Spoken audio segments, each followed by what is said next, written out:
Olá, eu sou o professor Luiz Antônio Peixoto Vale, da série Checkmate Global. Estou gravando hoje, 30 de abril de 2022, o 102º vídeo da série complementar, juntando as peças e explicando o movimento. Antes de falarmos da movimentação das peças, gostaria de lembrá-los de dois conceitos basilares do canal. O primeiro é que só se desilude quem se ilude.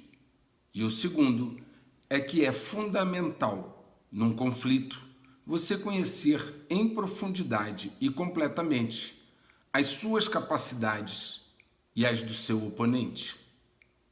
Para ilustrar esse entendimento, já citei aqui no canal mais de uma vez uma passagem do livro A Arte da Guerra, de Sun Tzu. Eu vou repeti-la. Abre aspas, está escrito no livro, abre aspas. Se você conhece o inimigo e conhece a si mesmo, não precisa temer o resultado de 100 batalhas. Se você se conhece, mas não conhece o inimigo, para cada vitória ganha, sofrerá também uma derrota. Se você não conhece nem o inimigo e nem a si mesmo, perderá todas as batalhas. Fecha aspas. O Ocidente tem insistido em viver como se estivesse num filme de Hollywood. Seus heróis são invencíveis e os outros são sempre a personificação do mal. Uma narrativa tão infantil só impressiona mentes alienadas, obtusas ou completamente imaturas. Eu tenho mostrado aqui, nestes quase 2 anos de canal, a evolução crescente dos meios militares de outros países e a deterioração, o descuido do Ocidente nessa área. O objetivo sempre foi o de alertar para um crescente desequilíbrio na balança que estamos agora presenciando. É importante entender que tudo isso faz parte de uma agenda maior, implantada onde o componente militar é apenas um meio, dentre outros igualmente importantes, como o poder econômico, e esses empregados para se chegar ao checkmate global, que vem se materializando a cada dia aos olhos de todos, ainda que nem todos consigam ver. Se você não viu os vídeos anteriores do canal, eu recomendo enfaticamente que o faça. Vamos então à movimentação das peças, começando pelo cavalo. Anders Rohr, no artigo recente, escreveu que a China acabou de colocar mais 2 cruzadores navais em serviço, cruzadores do tipo 055, chamados esses cruzadores Anshan e Wuqi. Esses 2 navios juntaram-se então à maior marinha do mundo pelo número de navios, que é a Marinha da China, que possui 355 navios e submarinos, de acordo com o último relatório do Departamento de Defesa dos Estados Unidos, enviado ao Congresso.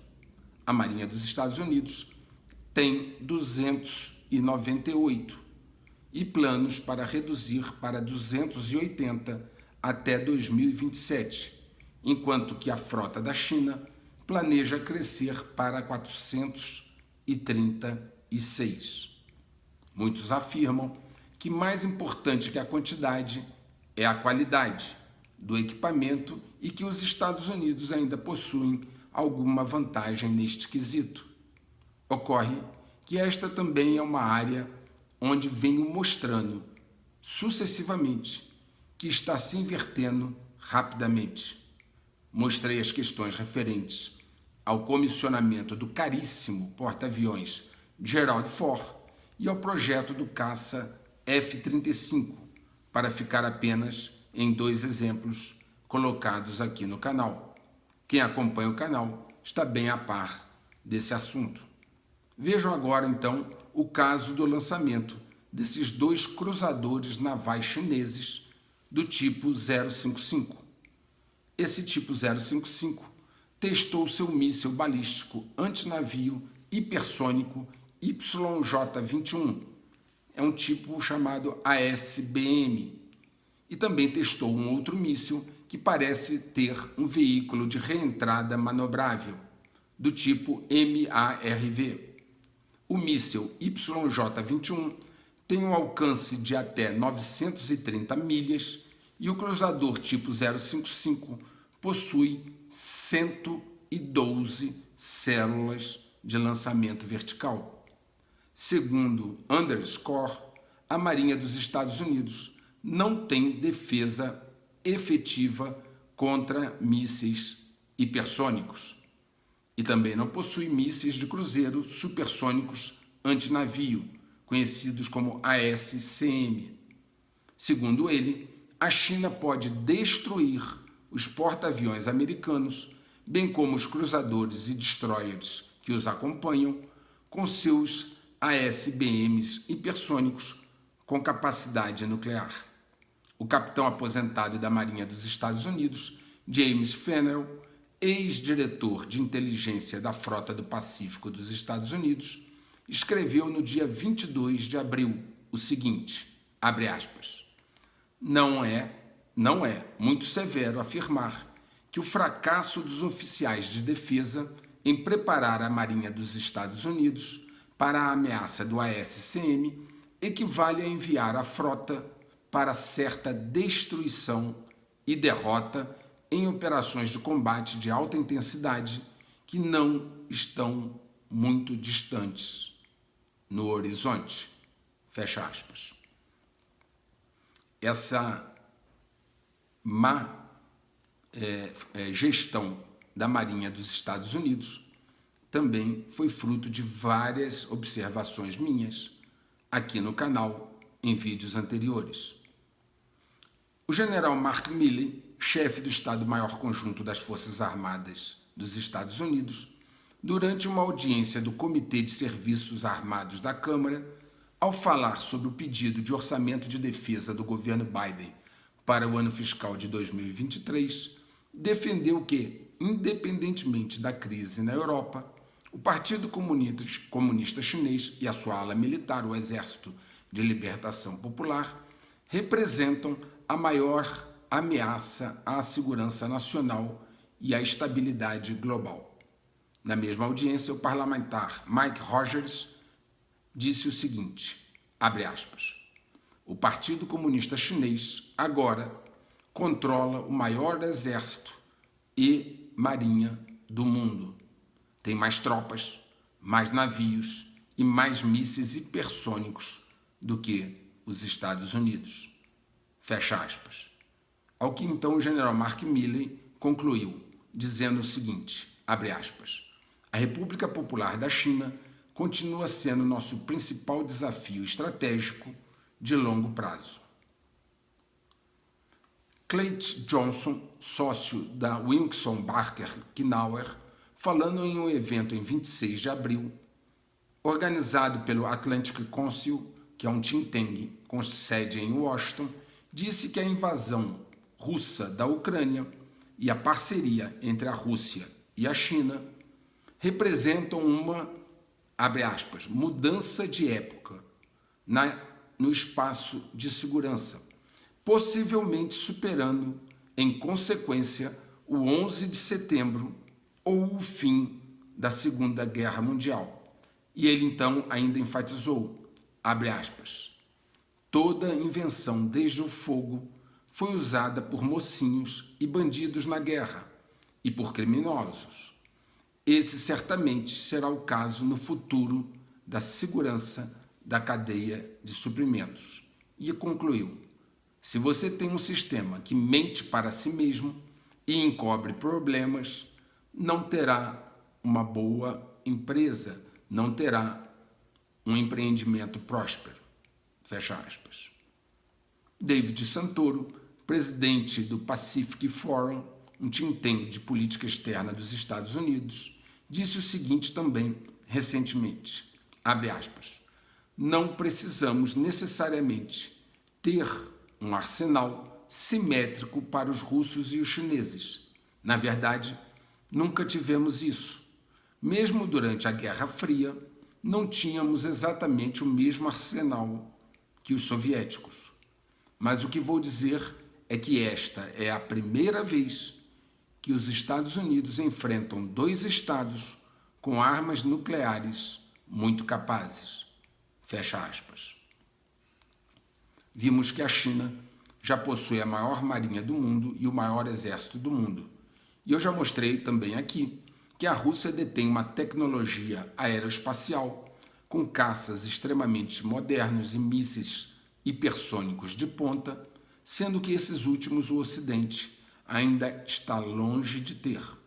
Ademais, os russos possuem submarinos com tecnologia furtiva que somente foram detectados quando emergiram no litoral dos Estados Unidos. Assim, vamos ver agora o que está acontecendo numa última fronteira de conflito, o espaço.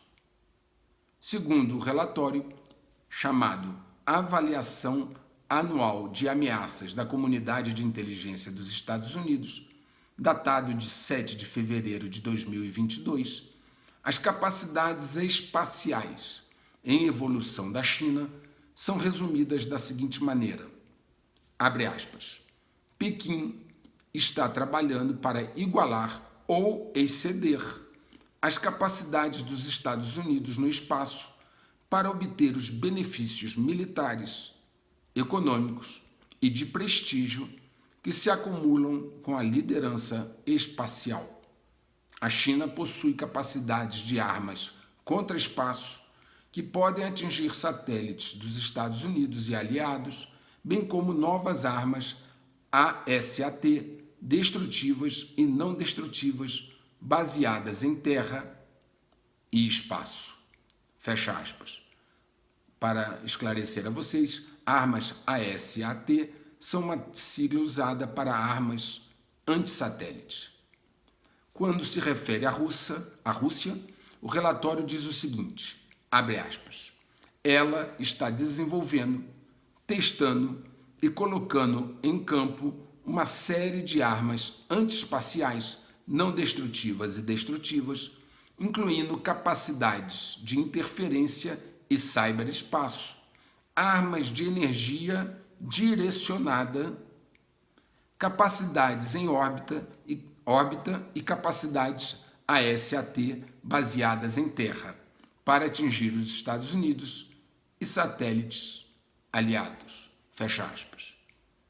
Para confrontar essas capacidades em desenvolvimento pela Rússia e pela China, o governo Biden, pasmem, acaba de anunciar uma moratória de teste ASAT autoimposta, de acordo com a ABC News. Ou seja, o governo Biden se autoimpôs uma moratória de teste de mísseis antissatélite sem que ninguém lhe tenha pedido para fazer isso. Isso significa, na prática, atrasar ainda mais, os já lentos progressos americanos nesta área vital de segurança nacional. É quase um desarmamento unilateral.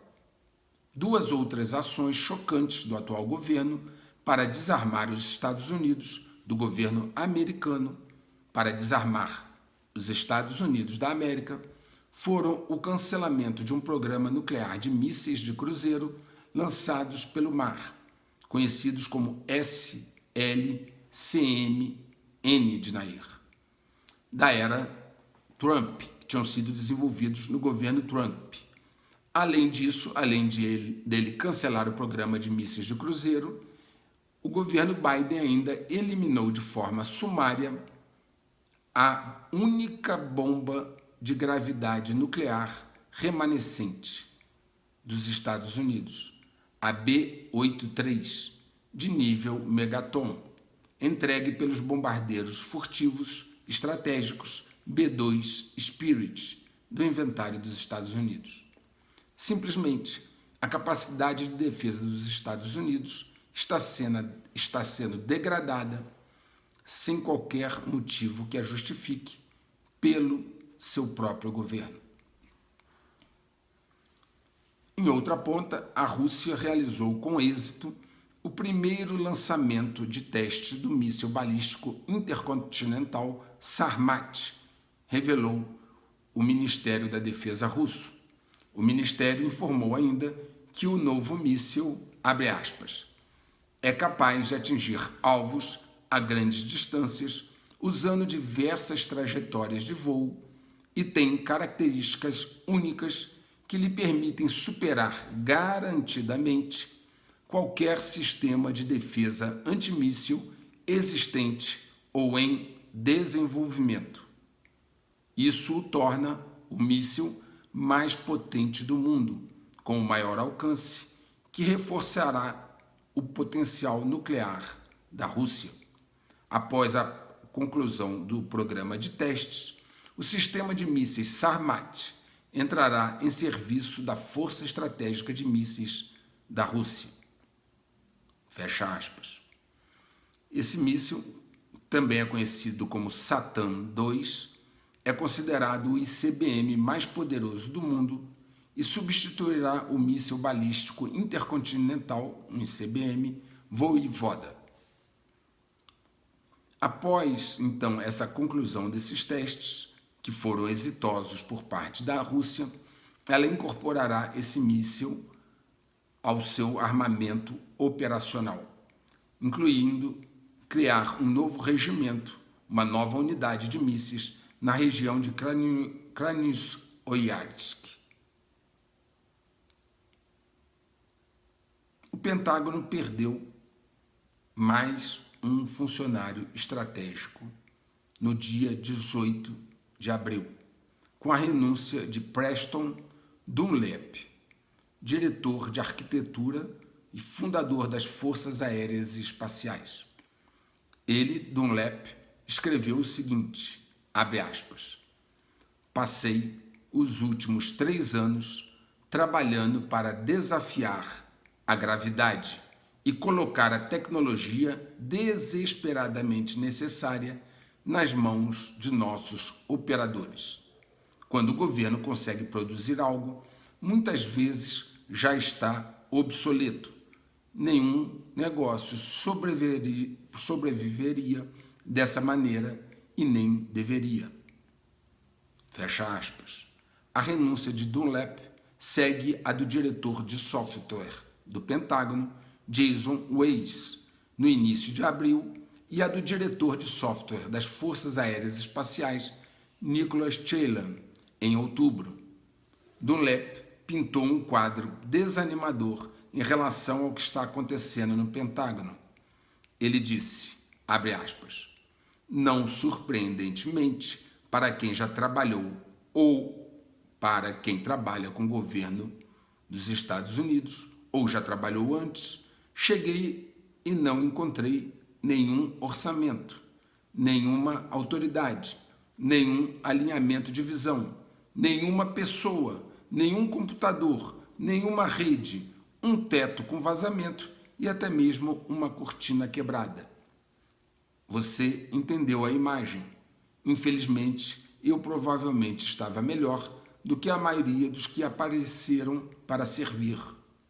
Ironicamente, enquanto eu escrevia isso, recebi uma notificação de que as linhas telefônicas do suporte de TI do Pentágono estavam inoperantes. Vou repetir o que ele escreveu. Enquanto escrevia isso, recebi uma notificação de que as linhas telefônicas do suporte de TI do Pentágono estavam inoperantes. As linhas telefônicas estão inoperantes? É 2022, pessoal. Fecha aspas. Assim ele se expressou. Ao final da sua manifestação, Dunlap disse que em certos momentos conseguiu avançar com alguns projetos e terminou concluindo, abre aspas, em última análise, minha equipe e eu provamos que podemos desafiar a gravidade e mudanças podem acontecer, mesmo no maior empregador da galáxia e mesmo com equipes pequenas, mas altamente eficazes. mas não devemos ficar satisfeitos.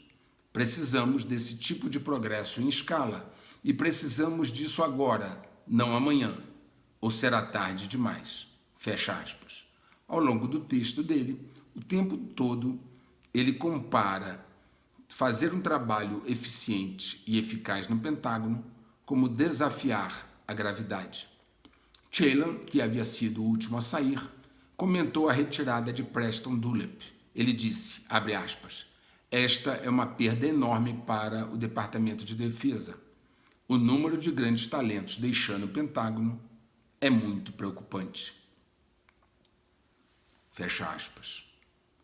Algo parece estar errado na área militar dos Estados Unidos e no próprio governo americano. E isso não parece ser uma coincidência. Há uma preocupação que a guerra na Ucrânia possa se estender brevemente para a Transnistria, uma região na Moldávia.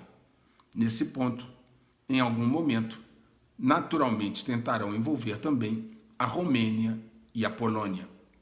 Segundo Sergei Narizinski, chefe do SVR, Serviço de Inteligência Estrangeira, da Rússia, ele disse que, de acordo com informações recebidas por sua agência, Washington e Varsóvia, ou seja, Estados Unidos e Polônia, planejam obter controle sobre possessões históricas polonesas no oeste da Ucrânia.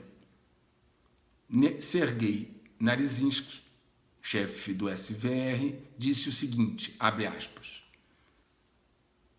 e quem manda? São os ucranianos ou são os americanos? O que está acontecendo na Ucrânia? Uma pessoa, um repórter chamado Mal Brunot, escreveu no seu Twitter, ao retornar da Ucrânia, após acompanhar 2 voluntários franceses, ele escreveu que se deparou com os americanos dando ordens na Ucrânia. Ele disse o seguinte, achei que estava com as brigadas internacionais e me vi de frente com o Pentágono na Ucrânia. Citando uma fonte da inteligência francesa, ele escreveu no seu Twitter que as unidades britânicas do SAS estão presentes na Ucrânia desde o início da guerra, assim como os deltas americanos. Essa, naturalmente, é uma guerra com muitos partícipes. O correspondente que colocou essa questão percebeu que muitas pessoas estão envolvidas e várias nacionalidades já estão com as botas no terreno. A TV russa mostrou 2 cidadãos britânicos capturados, Sean Piner e Aiden Aslin, que foram à Ucrânia e estavam lutando ao lado do batalhão Azov em Mariupol.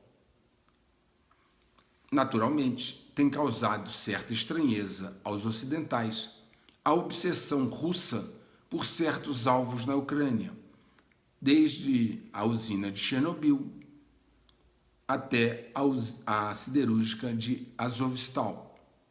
Todavia, relatos começam a esclarecer por que a Rússia escolheu determinados alvos de forma prioritária, como, por exemplo, uma siderúrgica que, em princípio, não deveria ser um alvo militar. Segundo esses informes, existe na siderúrgica Azovstal, que é de propriedade do oligarca Rinat Akhmetov. Essa indústria, que é também conhecida por alguns como PIT 404, existem lá 8 andares subterrâneos e 24 quilômetros de túneis a uma profundidade de até 30 metros.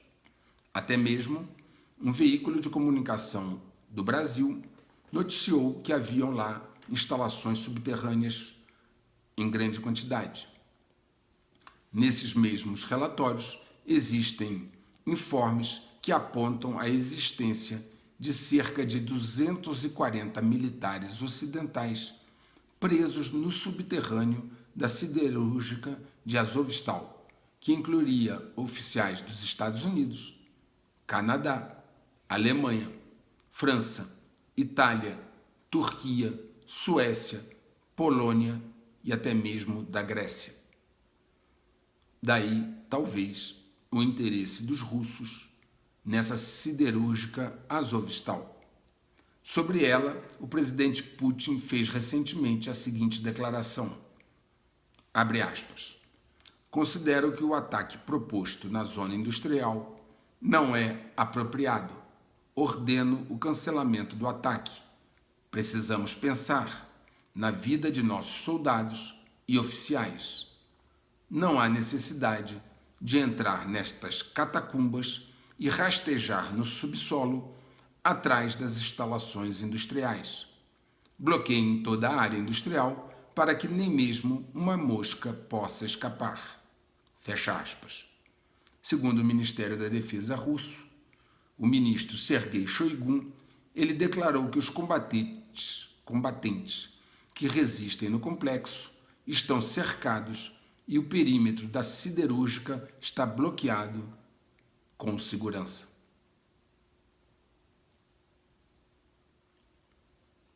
Os Estados Unidos deixaram claro que sua preocupação agora é confrontar diretamente a Rússia. O secretário de Defesa Lloyd Austin, secretário americano, disse, enquanto ele e o secretário de Estado Antony Blinken se reuniam com autoridades na Europa, ele disse que desejavam ver os militares russos enfraquecidos. Esse tipo de comentário, partindo de uma autoridade de alto nível dos Estados Unidos, repercutiu no coração das Forças Armadas russas e iniciou um processo de insatisfação dentro delas com a condução do conflito. Muitos altos oficiais começaram a defender um ataque massivo e destruidor contra a Ucrânia para encerrar este conflito. Segundo eles, esses altos oficiais russos, seriam usados mísseis de alto poder destrutivo que arrasariam a Ucrânia em poucas horas, sem sacrificar mais os soldados russos.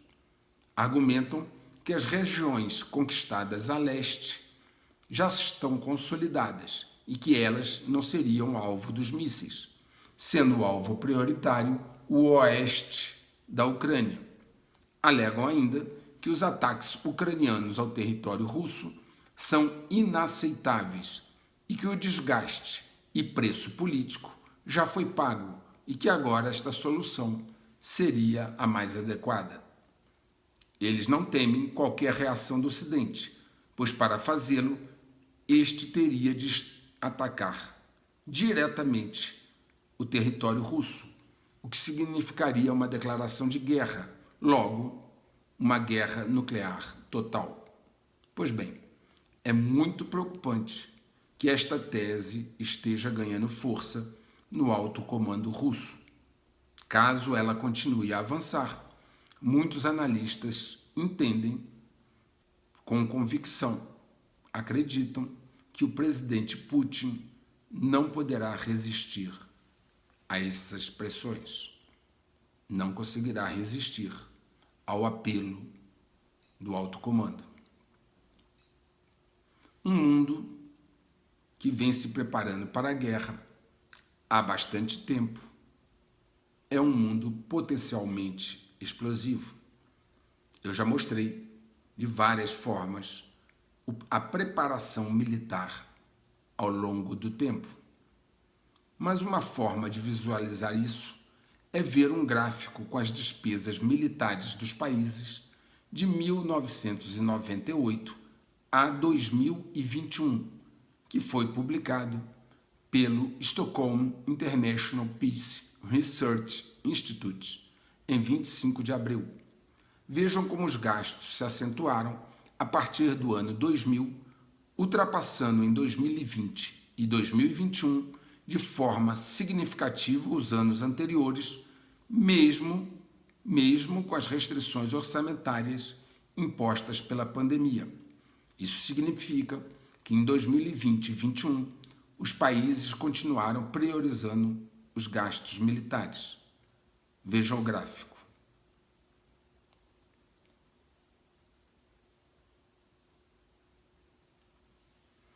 Nesta tabela a seguir, podemos ver que o Brasil ocupa a 17ª posição, 17ª posição no ranking global.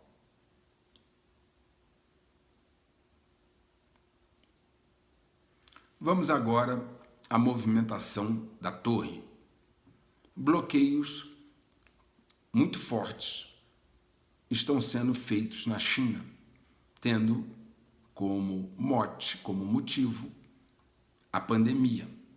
São bloqueios estranhos que têm acontecido, colocando quase 400 milhões de chineses em uma situação desesperadora, notadamente em Xangai. Mas não é só em Xangai que a situação ocorre, mas não é só em Xangai que a situação de bloqueio se dá.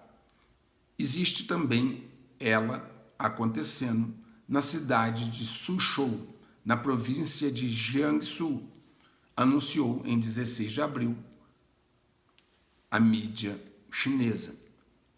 Esse bloqueio nessa cidade, na província de Jiangsu, será implementado com uma gestão fechada para conter o que lá eles imaginam ser um surto de Covid-19.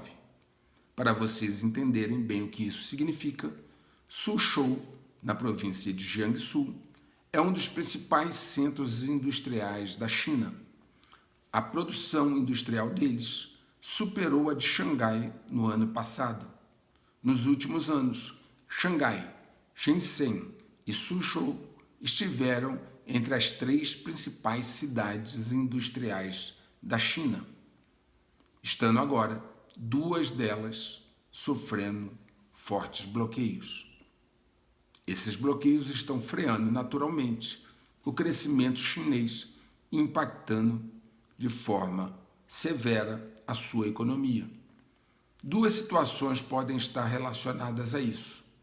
A primeira, no caso de Xangai, é que o presidente Xi Jinping apresentou a sua candidatura para um 3º mandato, o que deverá acontecer ainda este ano, algo sem precedentes como líder na China.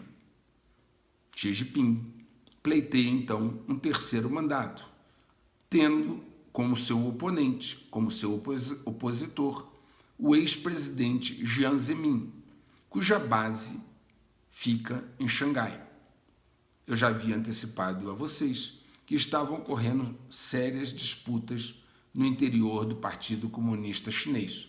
Portanto, nessa questão específica de Xangai, pode ser uma demonstração de força de uma facção do partido, em função da disputa entre Xi Jinping e o ex-presidente Jiang Zemin. Todavia, ela não explica o que está a acontecer em outras regiões do país. Esse segundo fator, que não considera a disputa política, pode estar relacionado a um movimento estratégico para, usando a desculpa da pandemia, bloquear o comércio mundial e colapsar a economia do Ocidente. Eu já expliquei que a economia da China está com problemas e que o atual governo enfrentará uma grave crise se não resolvê-los. Segundo o especialista financeiro Albert Song, existem 3 forças motrizes para o crescimento econômico da China. São elas: comércio exterior, investimento e consumo. E todas as 3 estão em declínio. Talvez o líder chinês, que pleiteia um 3º mandato, esteja apostando em acelerar o colapso da economia ocidental através desses bloqueios para poder extrair deste cenário uma vantagem estratégica e catapultar novamente a sua economia após o colapso do Ocidente. Observem a quantidade de navios, a quantidade de embarcações e navios que estão esperando entrar no porto de Xangai em 22 de abril de 2022. Vejam a figura. um congestionamento nunca antes visto. Certamente, o Ocidente precisa aumentar sua compreensão de como funciona a China. Ela tem sido a grande vencedora do conflito Rússia-Ucrânia. Está fazendo com que muitos países se tornem dependentes econômicos e financeiramente dela e impondo ao seu sabor o ritmo do comércio mundial. Em recente declaração, Nikolai Patrushev, que por muitos anos foi diretor do Serviço Federal de Segurança da Rússia, o FSB, que sucedeu a KGB, e depois ele passou a ser, após ser diretor do FSB, ele passou a ser secretário do Conselho de Segurança da Rússia, já desde 2008, Nikolai Patrushev, que também é considerado um dos melhores ou mais fortes assessores de Vladimir Putin, disse que a moeda russa terá como lastro o ouro e commodities. Ele afirmou o seguinte, abre aspas, para que qualquer sistema financeiro nacional seja soberano, seu meio de pagamento deve ter valor intrínseco e estabilidade de preços, sem estar atrelado ao dólar. Agora, especialistas estão trabalhando em um projeto proposto pela comunidade científica para criar um sistema monetário e financeiro de 2 circuitos. Em particular, propõe-se determinar o valor do rublo, que deve ser lastreado tanto pelo ouro quanto por um grupo de bens, de commodities, que são valores monetários, e colocar a taxa de câmbio do rublo em linha com a paridade do poder de compra real. Fecha aspas. Vejam que o que Nikolai Patrushev está propondo, segundo ele, segundo a comunidade científica da Rússia, é lastrear a moeda russa em ouro e em commodities. Ele comentou o fato do dólar não ter um lastro real. Ele disse, abre aspas, o atual sistema financeiro global é construído exclusivamente com base na confiança, inclusive nos Estados Unidos, como emissor da moeda de reserva mundial. Há meio século, o fator ouro estava presente, mas em 1971, os estados desamarraram sua moeda de suas cotações, o que tornou possível emitir dinheiro praticamente sem controle. Fecha aspas. Alguns têm visto nas declarações de Patrushev, que, como eu disse, já foi diretor do FSB, é membro do Conselho de Segurança da Rússia e considerado um dos principais assessores de Putin, muitos têm visto nessa declaração dele o início de um sistema monetário multilateral apoiado em ouro e commodities, como um acordo do tipo Bretton Woods III. Lavrov, ministro das Relações Exteriores da Rússia, disse recentemente o seguinte, abre aspas, a maioria dos principais parceiros da Rússia que compram gás já mudaram para o método de pagamento em rublos. Fecha aspas. Eu vou comentar sobre isso, as decisões inclusive da União Europeia e a questão do dinheiro russo, o rublo, um pouquinho mais à frente. Eu mostrei também para vocês, no passado, em outros vídeos, como a dívida governamental monstruosa do Ocidente, a inflação, o colapso das linhas de suprimentos e a emissão descontrolada de moeda, dentre outros fatores, como eles têm fragilizado a economia ocidental e, em particular, a dos Estados Unidos. Alasdair MacLeod, no ensaio sobre o futuro da economia em função da nova estrutura e estratégia russa e chinesa, ele escreveu o seguinte, abre aspas, a China e agora a Rússia estão mercantilizando suas moedas e até planejando um novo meio de liquidação transfronteiriço vinculado parcialmente aos valores das commodities. Eles esperam escapar das taxas de juros subindo em moedas fiduciárias à medida que perdem poder de compra. Se o conflito global é financeiro, o Ocidente já o perdeu. As consequências geopolíticas são outra história para um dia posterior. Fecha aspas, disse MacLeod. Se as coisas seguirem então nesse caminho, as reservas de ouro de um país serão um parâmetro de confiança na sua economia e nas suas finanças. Eu já mostrei aqui essa evolução algumas vezes e também já disse aqui num vídeo lá no início do canal que o Banco Central holandês enfatizou mais de uma vez que as reservas de ouro de um país depositadas no seu Banco Central são, sem dúvida alguma, um sinalizador de confiança.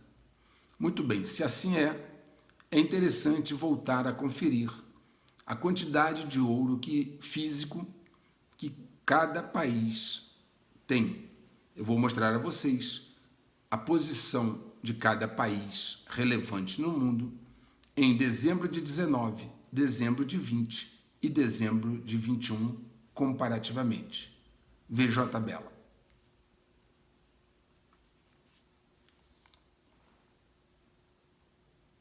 Observem que a Índia, o que ela comprou de ouro nesse período, é mais do que as reservas do Brasil.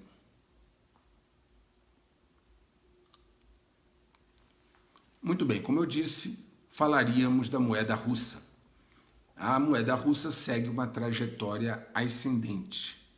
O que fortalece o rublo é um aumento da demanda por ele, na medida em que a Rússia impõe o pagamento de suas exportações na sua moeda nacional. A União Europeia já buscou brechas para permitir às suas empresas pagarem aos russos pelo fornecimento de gás em rublos, abandonando assim o dólar.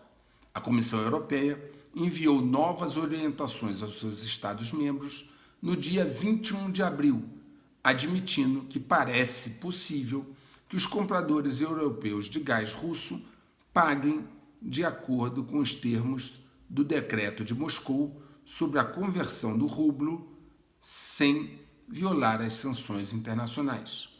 Num artigo que analisa o decreto da União Europeia, ficou assim escrito, abre aspas, o decreto introduz um novo procedimento de pagamento, pelo qual o depósito de euros ou dólares na conta do fornecedor deixa de ser considerado como cumprimento das obrigações contratuais. Em vez disso, euros ou dólares recebidos pelas empresas da União Europeia precisam ser convertidos em rublo sob o decreto, e as empresas da União Europeia só são consideradas como tendo cumprido suas obrigações contratuais quando o processo de conversão for concluído com sucesso e o pagamento for feito em rublos. Naturalmente, que existe uma preocupação generalizada nas capitais europeias de que o corte do fornecimento de gás russo cause uma grande crise econômica ou mesmo uma grave crise política. Daí que essa orientação dada no dia 21 de abril pela Comissão Europeia aos Estados-membros, criando uma brecha para o pagamento aos russos em rublos, cria então uma demanda pela moeda russa, fortalecendo-a naturalmente. Naturalmente também que esses desdobramentos parecem dar razão ao presidente Putin quando exigiu o pagamento em rublos pelas suas exportações ao que denominou de países hostis. Ao final, até o momento, o rublo não caiu de cotação com as sanções, se você considerar a cotação do rublo antes do conflito e no momento atual. Pelo contrário, o rublo está mais forte do que antes do conflito. Vejam a imagem do gráfico da cotação em relação ao dólar desde 31 de janeiro de 2022 até 28 de abril de 2022. Vejam a seguir.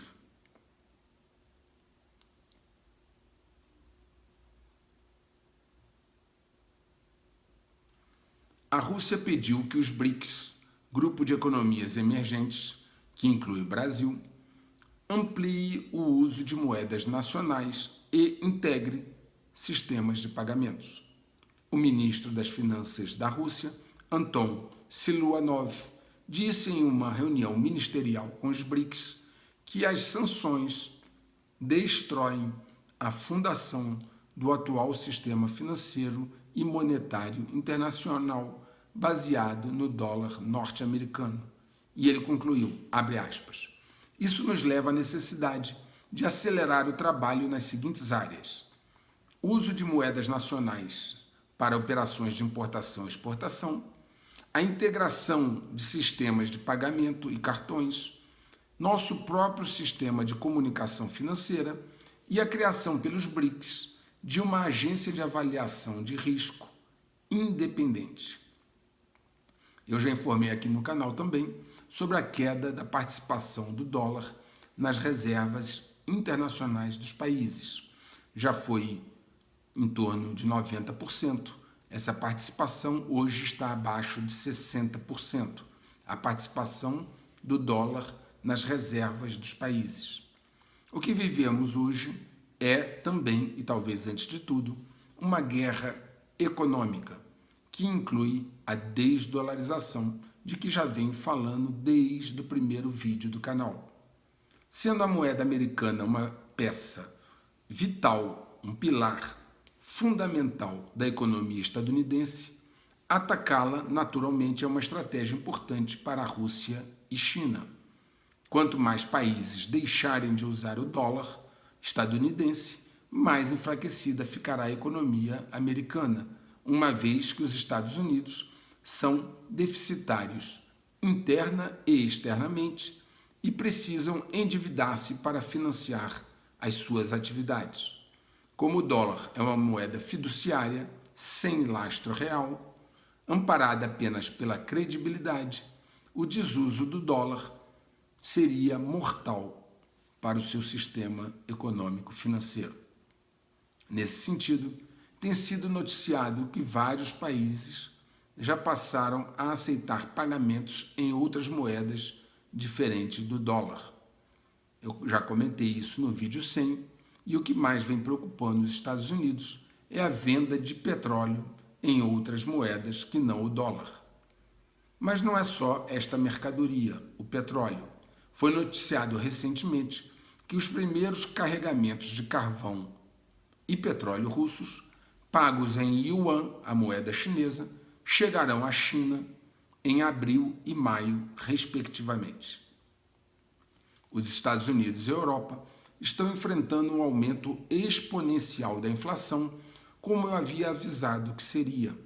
Na Alemanha, após uma primeira onda de aumentos, estima-se que a segunda poderá elevar os preços no varejo entre 20% e 50%.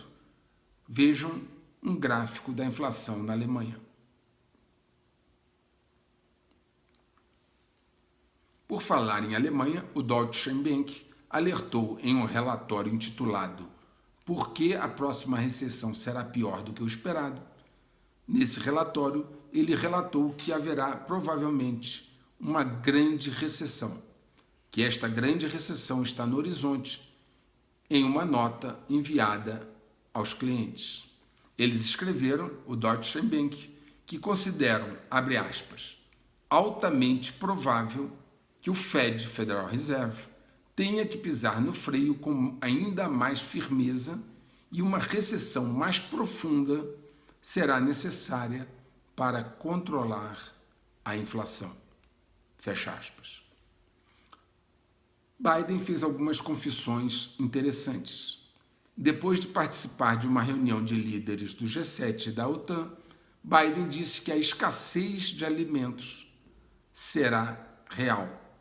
Ele então acrescentou, abre aspas, o preço dessas sanções, aí ele está se referindo às sanções ocidentais contra a Rússia, ele diz assim, o preço dessas sanções não é apenas imposto à Rússia, é imposto a muitos países, incluindo países europeus e o nosso país também, fecha aspas.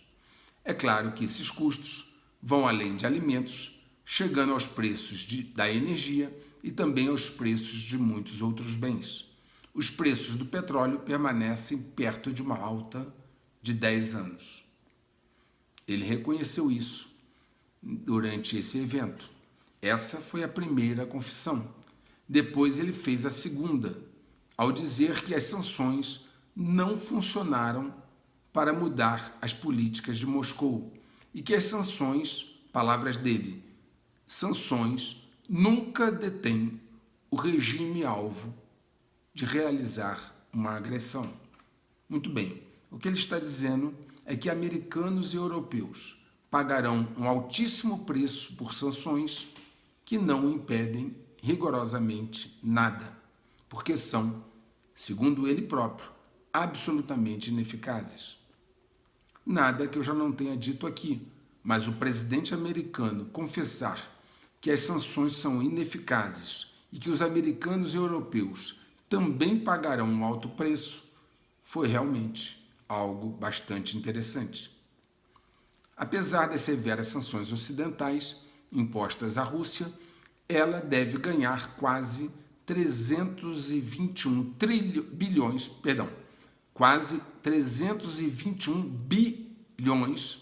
com exportações de energia em 2022, um aumento de mais de 1/3 em relação a 2021, segundo a Bloomberg News. Então vejam, mesmo com as sanções, o que está sendo dito é que a Rússia vai ganhar quase 321 bilhões de dólares, 321 bilhões, com exportações de energia em 2022, o que é um aumento de 1/3 em relação a 2021. Então não só não diminuiu, como aumentou as suas exportações de energia e o seu ganho. E não é só isso. O Instituto de Finanças Internacionais, IIF, disse que o superávit orçamentário da Rússia pode atingir um recorde. Vou repetir, pode atingir um recorde de 240 bilhões de dólares.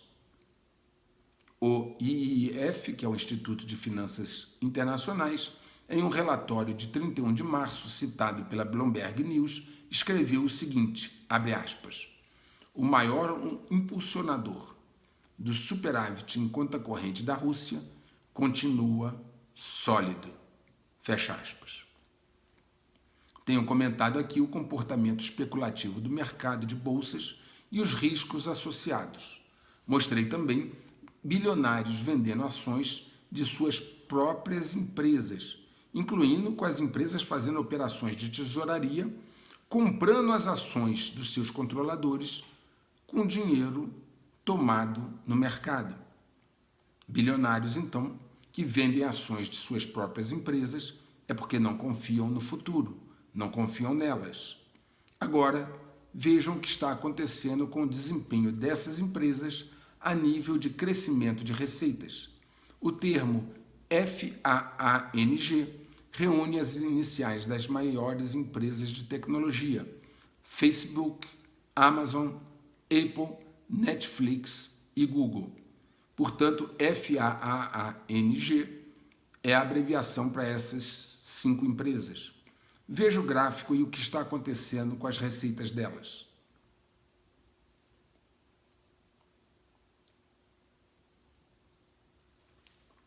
O PIB dos Estados Unidos teve uma retração no primeiro trimestre de 2022. Vejam o desempenho do PIB dos Estados Unidos nos últimos trimestres.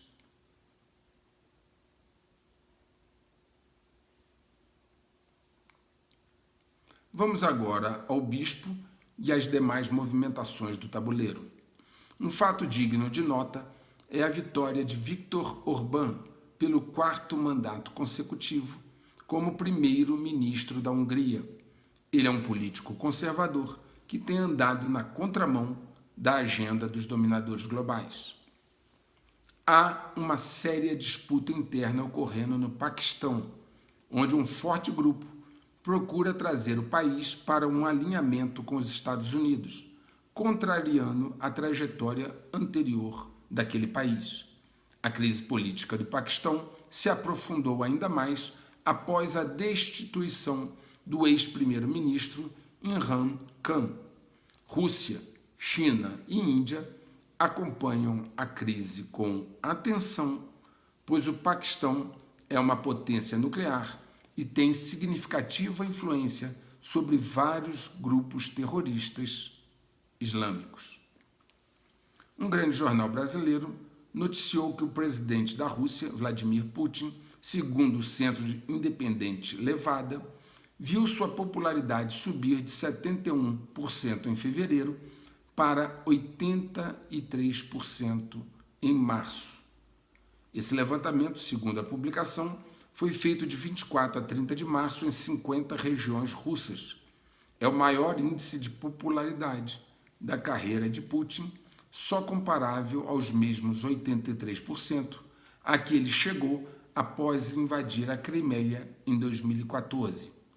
As narrativas que sugerem que ele pode ser destituído por um golpe devem considerar este apoio popular. Muitas informações convergem para prever um forte ataque cibernético contra os Estados Unidos, cuja origem provavelmente será numa combinação de hackers russos e chineses. No ano passado, Putin anunciou que a Rússia e a China pretendiam fortalecer sua parceria cibernética. De acordo com um relatório recente, publicado pelo Instituto Internacional de Estudos Estratégicos, um instituto de pesquisa que analisa ameaças à segurança global, as capacidades cibernéticas dos Estados Unidos são insignificantes em comparação com a Rússia e a China. De acordo com Glenn Gestel, um ex-agente da Agência de Segurança Nacional, National Security Agency, os Estados Unidos simplesmente não estão prontos para os horrores cibernéticos. Eu venho informando aqui sobre os vários ataques cibernéticos onde os hackers obtiveram sucesso, como foi o caso da SolarWind, Colonial Pipeline e vários órgãos dos Estados Unidos que foram infiltrados, incluindo o Pentágono. Agora é aguardar para ver.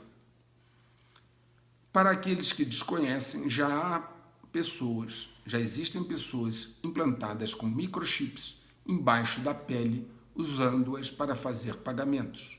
O holandês Patrick Pauwen consegue fazer pagamentos usando a mão porque em 2019 implantou um microchip na pele. A Walletmore foi a primeira empresa a comercializar microchips no mundo. De acordo com ela, o chip pesa menos de 1 grama, sendo um pouco maior que 1 grão de arroz.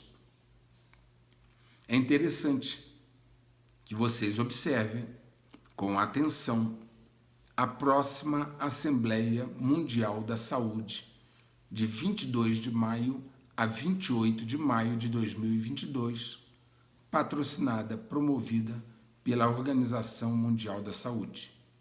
Procurem estar atentos. Não se esqueçam das medidas prudenciais de que já falei aqui. O ministro das Relações Exteriores da França, Jean-Yves Le Drian, disse que a União Europeia deve lidar com a expectativa de uma crise alimentar global extremamente séria. Mas não é só ele a se recitar esse novo mandamento de uma crise alimentar. O governo dos Estados Unidos também entrou nesta mesma sintonia. A presidente do Conselho de Assessores Econômicos da Casa Branca, Cecília Rouse, disse à CNBC que o governo Biden está preocupado com a invasão da Ucrânia pela Rússia e que isso cause fome em algumas partes do mundo. O presidente da BlackRock, o Rob Kapito, está avisando que esta será a primeira vez que esta geração, abre aspas, vai entrar em uma loja e não conseguir comprar o que precisa, fecha aspas.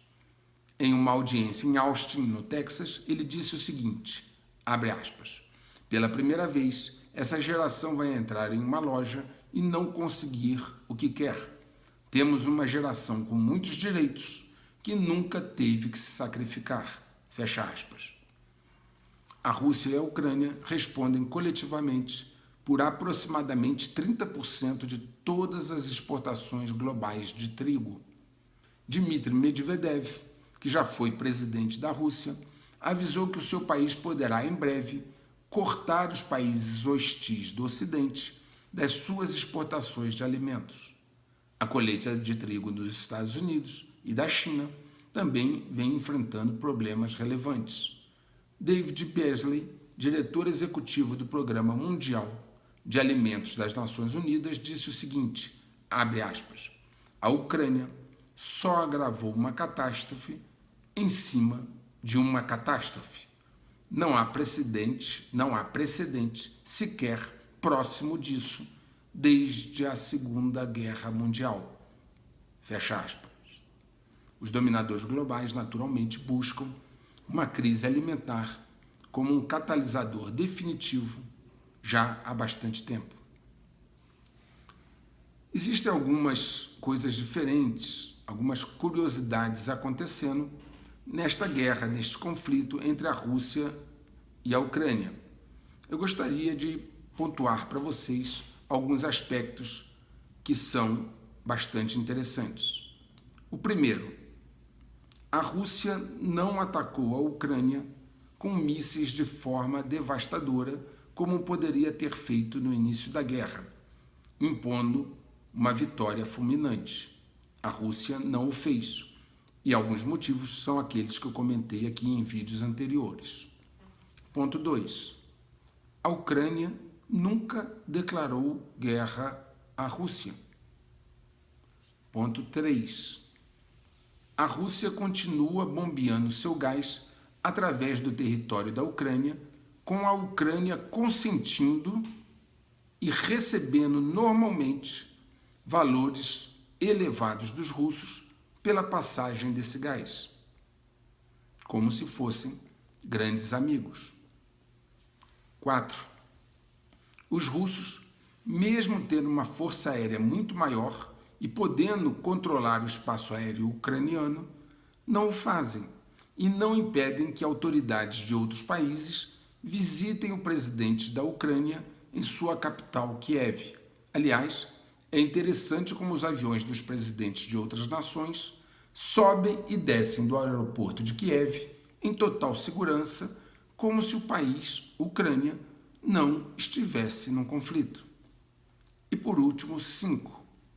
Os russos não atacaram e nem destruíram a estrutura de comunicação da Ucrânia, permitindo ao seu presidente, que é um ator, fazer lives diariamente e participar de reuniões virtuais em grande parte do mundo, levando assim a sua propaganda a todo o globo.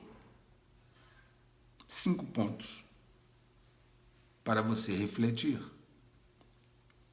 A guerra da Ucrânia está acelerando o jogo, mas para quem? A nova moeda mundial será baseada em commodities ou será digital? Será que existe algum nível de acordo entre esses países ou será que a facção dos dominadores globais na Rússia, junto ao governo russo, conseguiu manipulá-lo e levá-lo a um ato inadequado, inoportuno aos interesses da Rússia? Até que ponto os dominadores globais conseguem manipular as principais autoridades russas? Bem, vamos ver alguns outros fatos intrigantes com forte impacto no jogo e que não dependem dos seres humanos de superfície. Segundo foi divulgado pelo Washington Post, a Antártida teve um aumento abrupto de temperatura na semana de 18 de março de 2022, absolutamente diferente de qualquer outro já observado, principalmente no leste da Antártida, no lago Vostok. Os cientistas estão pasmos. De fato, eles não sabem o que está ocorrendo. Stephanie de Batista, pesquisador que publicou estudos sobre as temperaturas antárticas, afirmou que tais anomalias de temperatura teriam sido consideradas impossíveis, vou repetir, impossíveis e impensáveis antes delas realmente ocorrerem.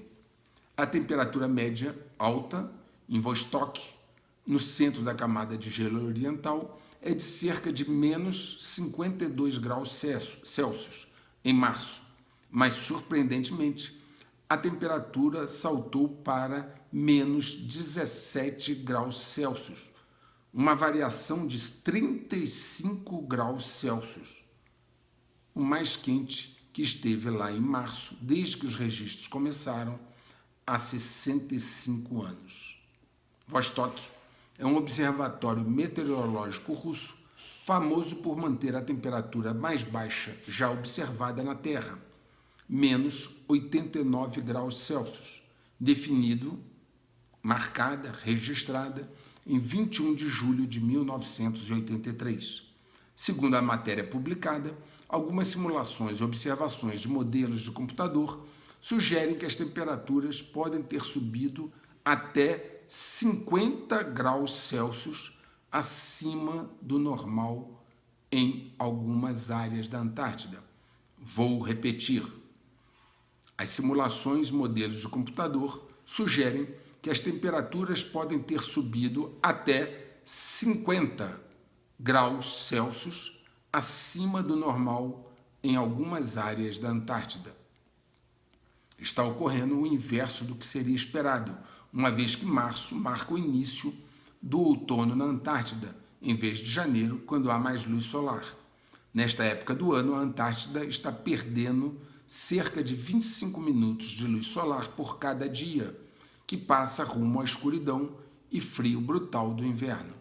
Jonathan Weil, pesquisador que estuda meteorologia polar na Université Grenoble-Alpes, na França, disse que é difícil atribuir esse evento às mudanças climáticas no momento. Vou repetir, ele disse que é difícil atribuir este evento às mudanças climáticas no momento. Também puderam, né, gente? 50 graus Celsius de variação, esquentando. Ele ainda acrescentou o seguinte, abre aspas, esse evento é completamente sem precedentes e superou nossas expectativas sobre o sistema climático da Antártida. Fecha aspas. Os cientistas simplesmente não sabem o que está elevando tanto a temperatura na Antártida e tão rapidamente. É bom lembrar que em 2001 foi descoberta uma enorme anomalia magnética nesta região. Vejam a seguir.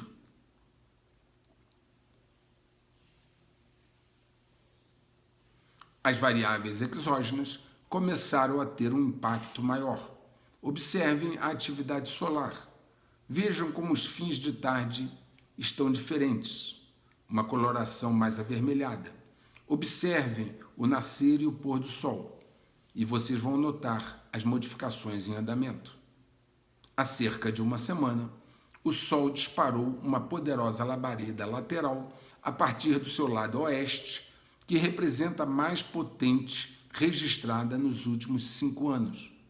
A explosão da madrugada do dia 20 foi tão poderosa, foi tão relevante, que causou um apagão nas comunicações de rádio, de ondas curtas, aviação e outros tipos de comunicações localizadas na região da Ásia e Pacífico. Observe no gráfico a seguir como este novo ciclo solar está vindo antes e mais forte do que o previsto. Observe o gráfico.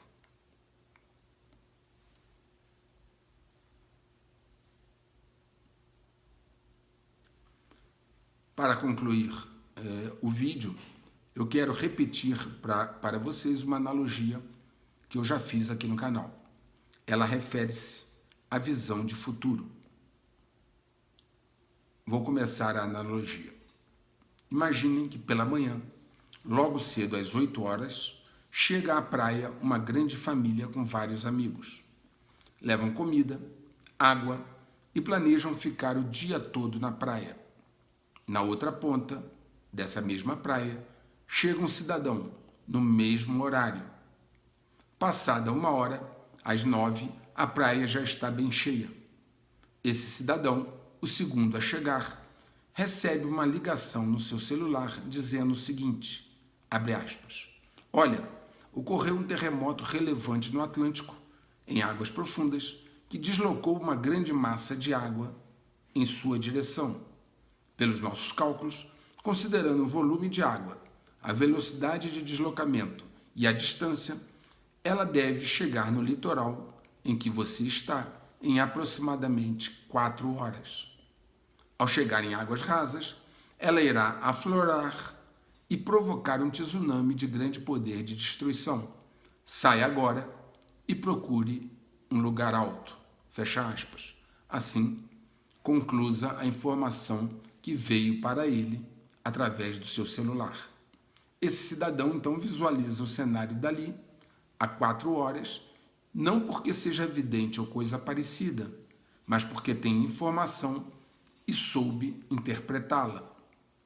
Todos na praia estão a se divertir sem perceber o que vai acontecer. As pessoas, colhidas de surpresa pelo tsunami na Indonésia, não perceberam o evento com antecedência. Esse cidadão, que recebeu a informação pelo seu celular e que está na praia, tem então 3 opções.